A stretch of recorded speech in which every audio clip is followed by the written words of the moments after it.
I'd like to give you a small analogy that will help you understand this issue. Why are hearts sealed, or why is that mentioned in the Quran? Some of you or many of you are familiar with exercise, working out, right? So imagine somebody got into an accident and they're in the hospital, and they're in a hospital bed for 6 months, and they haven't moved their legs for 6 months to a year. When they get up, are they able to use their legs? No, probably they tip over like that. If our muscles, if they're not worked, if they're not exercised, they start losing their ability to function. Like if you keep your eyes closed for 5 years, you're probably going to open them blind. You understand? The ability to accept guidance, the ability to reason in a fair way, in an unbiased way, is a God-given muscle that we have, a spiritual muscle that we have, an intellectual muscle that we have. And people at the time of the Prophet ﷺ were invited to exercise that muscle. And they refused to. They refused to exercise the ability to take in and seriously consider truth when it came to them.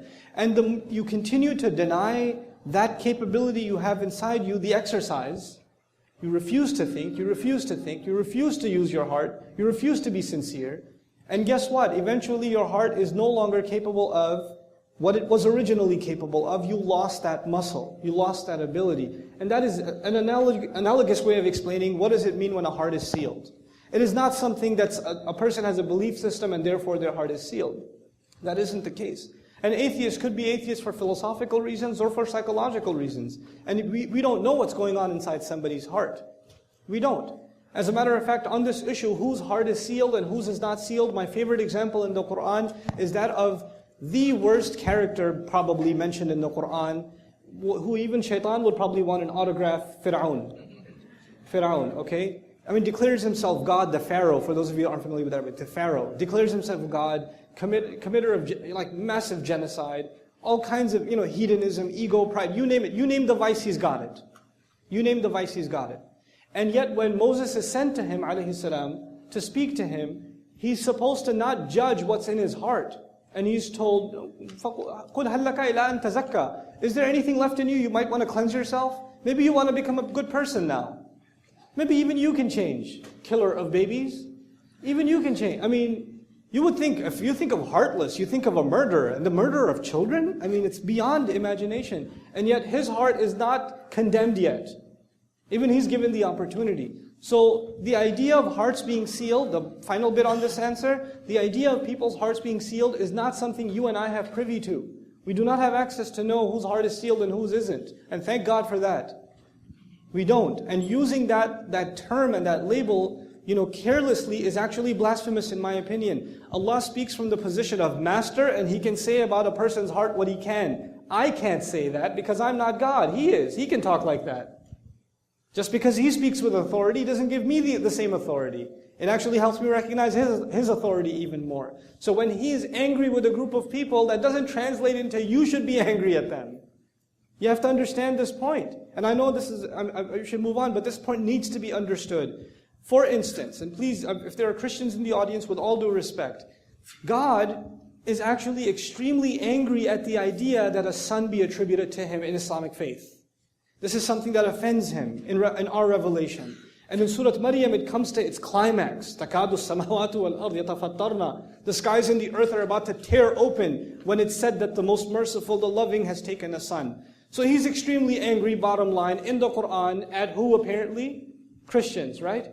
And yet the Christians, who according to Him are saying this, and it's a big deal to Him that this shouldn't be said, they come to visit the Messenger of Allah, sallallahu alaihi wasallam. They come to visit the Prophet Muhammad in the city of Medina, and they're there to discuss faith with him, because they've heard he's made claims to prophethood. So where do they stay? Where do they stay? Anybody know? The mosque of the Prophet. And where do they pray to Christ? Where are they told by divine decree to pray? At the mosque.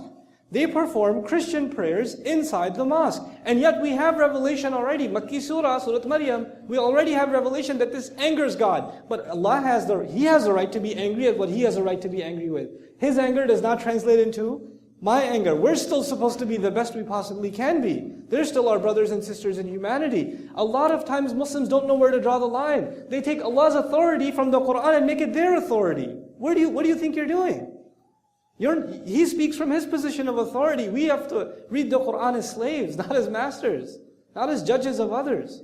So this point needs to be very, very clearly understood. And even the way in which the discourse was done by the Prophet, like the height of courtesy and respect, the height of it, you know. And so this distinction, especially for Muslims, if somebody says, why should we even talk to atheists, why should we even talk to anybody? First of all, I know what you mean by talking. You want to go and debate with them. Don't debate with people, I told you already, stop that. Go get some pizza with them. Do that, okay? Go, just play some basketball or whatever. And you have a friend who doesn't believe in God, fine. He's not evil. He's not evil. He doesn't have two invisible horns on the side and a tail in the back and a pitchfork or whatever. It's just because he's an atheist, he's a human being. He's a dignified human being. Every human being has dignity. You don't know how they can turn around. You just don't know. You know?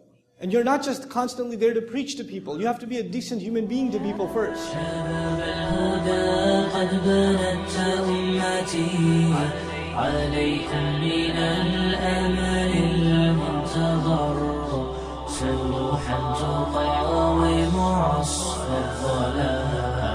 وتهزأ بالفسق النظر